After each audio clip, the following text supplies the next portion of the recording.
मैं ना आप लोगों को एक स्टोरी बताना चाहती हूँ। वो स्टोरी है एक, जब मैं सीए इंटर में थी, तो शुरुआत वहाँ से करेंगे एंड सीए फाइनल का भी मैं बताऊँगी। और मुझे लगता है कि इस स्टोरी से आपको ज़रूर ज़रूर ज़रूर सल्यूशन मिलेगा। ठीक है, तो सबसे पहले मैं बता दूँ कि मेरे को इंटर में फर्स्ट अटैम्प्ट मैंने छोड़ दिया था। उसके बाद मैंने 3 अटैम्प्ट और दिए थे जिसमें मैं फ़ेल हुई थी। एंड उसके बाद मैं back to back single single group दे करके मैं पास हुई थी। ठीक है, तो मैं बताती हूँ पूरी जर्नी बहुत ही ज़्यादा इंटरेस्टिंग है। और मुझे ये बहुत अच्छे से पता है कि इस सारी जिस जिस चीज़ों में मैं फंसी हूँ, उसमें से आप सभी में से कोई ना कोई किसी न किसी सिचुएशन में ज़रूर फंसा होगा, और कोई ना कोई ज़रूर किसी न किसी सिचुएशन को डील कर रहा होगा। तो आओ बात करते हैं। तो सबसे पहले बात करते हैं कि जब मैं सीए इंटर में पहुँची, मैं बहुत डिसिप्लिन्ड लड़की थी और मैंने अपने सारे कोचिंग्स बहुत अच्छे से लिए थे। कुछ कोचिंग्स थी जो मैं नहीं ले पाई थी या थोड़ी बहुत गड़बड़ हो गई थी, बट मैं बता रही हूँ मैं सिंसियर बहुत थी अपनी पढ़ाई को लेकर के, बहुत ज़्यादा सिंसियर थी और मुझे सब कुछ बहुत अच्छे से समझ आता था, सारी चीज़ें। ठीक है, हाँ कुछ सब्जेक्ट्स थे जो मुझे नहीं समझ में आते थे, जैसे कि मेरे को लॉ बिल्कुल नहीं समझ में आती थी कि वो क्या किस चीज़ के बारे में बात कर रहे हैं, प्रॉस्पेक्टस क्या होता है। एक्चुअली कि मैं हर चीज़ को ना इमेजिन करना चाहती हूँ, और अगर कोई चीज़ मेरी इमेजिनेशन में नहीं आ रहा है ना, तो मेरे लिए उस चीज़ को समझना बहुत ज़्यादा मुश्किल हो जाता है। तो ये चीज़ थी। ठीक है, अब मैंने सब कुछ अच्छे से पढ़ा, बट मेरा जो ग्रुप 2 था उसमें इनडायरेक्ट टैक्सेशन था उस टाइम पे, एंड ऑडिट और लॉ, ये मुझे समझ नहीं आ रही थी कुछ। ठीक है, फर्स्ट ग्रुप का लॉ एंड बाकी प्रैक्टिकल सब समझ में आता था, बस थियोरेटिकल नहीं आ रहा था। डीटी में मुझे नहीं समझ में आता था डीटी में क्या चल रहा है। तो यहाँ पे मैं लैग कर गई और इसकी वजह से मैं बहुत ज़्यादा डिमोटिवेट हो गई। हालांकि मैंने अपने सारे क्वेश्चंस मैं घर जाके सॉल्व किया करती थी, मेरी कॉस्टिंग बहुत अच्छी थी, मतलब सब कुछ मैंने बहुत सिंसियरली पढ़ा था, लेकिन मैं डर गई। और डर के मारे फिर मैंने पढ़ना मतलब बिल्कुल छोड़ ही दिया एक तरीके से। और मैं इतना डर गई कि मैं बोथ ग्रुप देना चाहती थी, बट मैं इतना डर गई कि मैं फिर सिंगल पे आ गई। ठीक है, एक मेरी फ्रेंड भी उस टाइम पे मुझे मिली थी जो मुझे बहुत फोर्स करी थी, नहीं अमिता तुझे बोथ ग्रुप देना चाहिए, बोथ ग्रुप देना चाहिए था। पर मैं इतना डर चुकी थी, मैंने बोला कि नहीं मुझे सिंगल ग्रुप देना है, मेरे से नहीं होगा। और मैं इतना डर गई कि मैंने अटैम्प्ट ही छोड़ दिया, मैंने नहीं दिया, क्योंकि मुझे लगा मैं फेल हो जाऊँगी। मेरे को फेलियर का इतना डर था, मैंने अटैम्प्ट छोड़ दिया। अब मैंने वो अटैम्प्ट जो छोड़ा, उसकी वजह से मेरे को इतना ज़्यादा, मतलब मैं उस समय डिप्रेशन से गुजर रही थी। मुझे खुद को नहीं पता था कि मुझे डिप्रेशन हो गया है। मैं इतना ज़्यादा बीमार हो चुकी थी अपने उस चीज़ को लेकर के कि अगर मैं अपना हैंड ऐसे फोल्ड करूँ ना, तो मेरा हैंड ऐसे फोल्ड रह जाता था। और मैं बहुत उसमें बहुत ज़्यादा पतली थी कि मेरी पूरी हड्डियाँ दिखती थी मेरी। मैं इतनी ज़्यादा कमज़ोर हो रखी थी उस टाइम पे। मैंने हाथ फोल्ड कर लिया तो हाथ मेरा सीधा नहीं हो सकता, मैंने अपने पैर फोल्ड कर लिया तो पैर सीधे नहीं हो सकते, मैं ठीक से चल नहीं पा रही थी।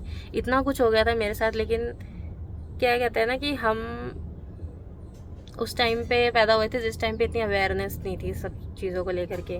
तो मैं अवेयर ही नहीं थी कि मेरे साथ हो क्या रहा है, कि मुझे अभी शायद इस चीज़ की टेंशन ना लेते हुए शायद अपनी हेल्थ पे ज़्यादा फोकस करना चाहिए। तो वो ऐसा टाइम था जिसकी वजह से मैं बिल्कुल ही पढ़ाई से छूट गई और मेरा पढ़ाई से बिल्कुल इंटरेस्ट ख़त्म हो चुका था। मुझे बिल्कुल भी पढ़ने का मन नहीं करता था और मुझे लगता था समवेयर मैं सीए छोड़ चुकी हूँ। बस एक किताबें 2-4 किताबें लेकर के मैं रोज़ इसका स्ट्रेस ले रही हूँ कि इसे मुझे पढ़ना है, इसे मुझे करना है, पर मैं नहीं करना चाहती हूँ। बहुत कुछ चीज़ों से मैं गुजर रही थी और इतनी टेंशन मुझे इस चीज़ की थी कि मैंने अपना अटैम्प्ट छोड़ दिया, मैंने अपना अटैम्प्ट छोड़ दिया, मैंने अपना अटैम्प्ट छोड़ दिया। फिर उसके बाद मैंने अपना अटैम्प्ट दिया। मेरा पहला अटैम्प्ट मई 16 था। ठीक है, मैंने स्किप कर दिया था। फिर नवंबर 16 में मैंने अटैम्प्ट दिया और मैं इतना गंदा मतलब पेपर लिख करके आई थी क्योंकि मुझे कुछ नहीं आता था उस टाइम पे। मैं इतना अंडर कॉन्फिडेंट हो चुकी थी कि मुझे कुछ समझ नहीं आ रहा था। मैंने उसे भी एकदम ख़राब तरीके से दिया और रिज़ल्ट की टेंशन खाई जा रही थी, रिज़ल्ट आया फेल। फिर मैंने सोचा कि यार ऐसे कैसे चलेगा, पढ़ना तो पड़ेगा। ठीक है, तो मैं और मेरी फ्रेंड को हम लोगों ने बात की आपस में, हमने सोचा कि चलो हम लोग कहीं बाहर जाके रह के पढ़ते हैं। ठीक है, तो हम गए। उससे उस बिटवीन मैंने जॉब भी करी थी एक, तो वहाँ से मुझे 9,000 रुपये मिले थे। तो वही लेकर के मैं चली गई बाहर, लक्ष्मी नगर चली गई, दिल्ली में ही है, ज़्यादा दूर नहीं, मेरे घर से 1 घंटे दूर है। तो मैं वहाँ चली गई और मैंने वहाँ पर जाकर के एक रूम लिया, मैंने मेरी फ्रेंड ने मिलकर के हमने डिवाइड किया सब कुछ, और हम वहाँ रहने लगे। और हम दिन रात मेहनत करते थे, बहुत मेहनत करते थे। मतलब हम सुबह के 4 बजे उठ करके पढ़ना शुरू करते थे और रात के 12-11 बजे तक पढ़ते थे। मतलब इतना पढ़ते थे हम कि उसकी कोई सीमा नहीं है। हमने कोई उल्टी सीधी चीज़ें भी नहीं करी, हमने कोई मस्ती नहीं करी। हाँ, आपस में हम बहुत हंसते खेलते थे, लेकिन पढ़ाई के लिए बहुत ज़्यादा सीरियस थे। पर हमने चूज़ किया बोथ ग्रुप, ठीक है, बोथ ग्रुप चूज़ किया, और उसको मैं लगी रही कि बस मुझे तो निकालना है इसको, और एक ही बार में निकालना है, ऐसा सीन हो गया था। तो बोथ ग्रुप मैं निकाल लूँगी ना, तो फिर मेरा जो पीछे का जो स्ट्रगल है ना, जो मैं झेल करके आई हूँ, जो मेरे फेलियर्स मैंने देखे हैं, वो एक बार में तर जाएंगे और मैं पास हो जाऊँगी, तो मैं जल्दी बन जाऊँगी और वो सब मतलब फुलफिल हो जाएगा एक तरीके से, मैं ये सोचती थी। पर बोथ ग्रुप का मेरा कैलिबर नहीं था। मेरे अंदर इतना नहीं था कैलिबर कि मैं बोथ ग्रुप एक साथ लेके चलूँ। मैं पूरा टाइम दे रही थी, बट शायद मैं सही से मैनेज नहीं कर पा रही थी, और उस 3 महीने के स्पैन में मेरे से नहीं हो रहा था। मतलब ऑब्वियसली हम लोग पूरे 6 महीने तो नहीं पढ़ते थे, लास्ट के 3 महीने 4 महीने पढ़ना शुरू करते थे, ठीक है। तो ये सीन था, और मैं बोथ ग्रुप दिए जा रही हूँ। मेरा बोथ ग्रुप एक बार में नहीं निकला, दूसरी बार दिया मैंने, नहीं निकला, और मतलब अंदर से ना मेरा वो दिल एकदम टूट सा गया कि यार मुझसे हो नहीं रहा, यार मैं कर क्या रही हूँ। फिर मैं घर आई और मैं अपने घर आ गई। मतलब मैं 2-2 महीने के लिए वहाँ पे जाया करती थी। फिर मैं घर आ गई अपने, और मैंने बोला कि पापा से कि पापा मुझसे नहीं हो रहा। रिजल्ट आया था, मैंने बोला नहीं होगा मुझसे। फिर पापा ने मुझे समझाया कि शायद उन्होंने मेरे अंदर देखा होगा ये सब चीज़ें कि शायद मैं कर सकती हूँ या कुछ, मुझे नहीं पता। तो उन्होंने मेरे को ये बोला कि उन्होंने मतलब ऐसे तो मुझे कुछ बातें बोली थी, मेरा सपोर्ट किया, मेरे को बोला कि तुम इतनी आगे यहाँ तक बढ़ आई हो, यहाँ तक तुम पहुँच गई हो, तुम्हारे मार्क्स इतने भी बुरे नहीं हैं कि तुम एकदम फेलियर वाली कैटेगरी में हो, ना ही इतने अच्छे कि तुम पास हो पाई, लेकिन somewhere you are between in this, ठीक है। तो अब क्या हुआ था ना, उस टाइम पे ना मेरे पापा की जो दुकान थी, तो वहाँ पे ना कुछ लड़के आए हुए थे, वो भी सीए कर रहे थे, वो सीनियर थे।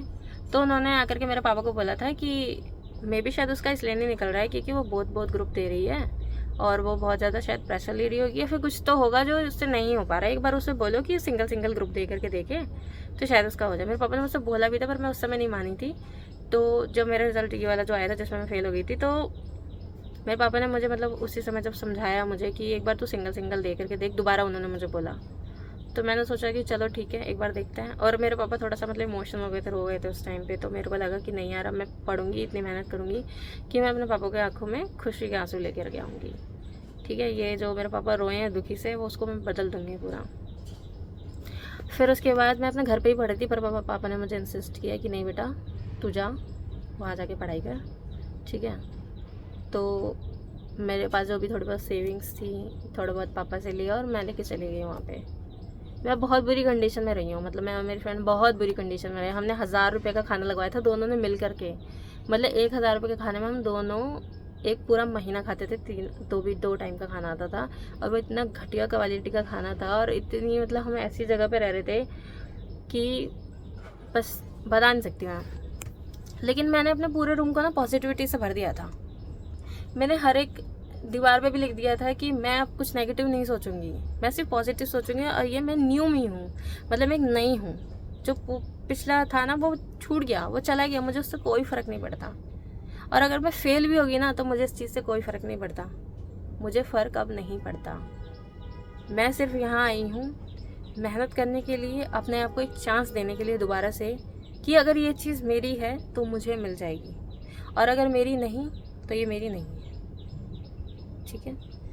तो मैंने इसी सोच के साथ अपने पूरे कमरे को भी पॉजिटिविटी से भर दिया था। मैंने सारी चीज़ें लिखी थी कि मेरे घर वाले मुझे बहुत सपोर्ट करते हैं, मेरे फैमिली मुझे बहुत प्यार करती है, अगर मैं नहीं भी पास हुई, नहीं भी कुछ हुआ, तो मेरे घर वाले मुझे हमेशा सपोर्ट करेंगे, या फिर मैं कुछ ना कुछ ज़रूर कर लूँगी अपनी लाइफ में। बट मैं यहाँ पर अपने आप को एक चांस देने आई हूँ।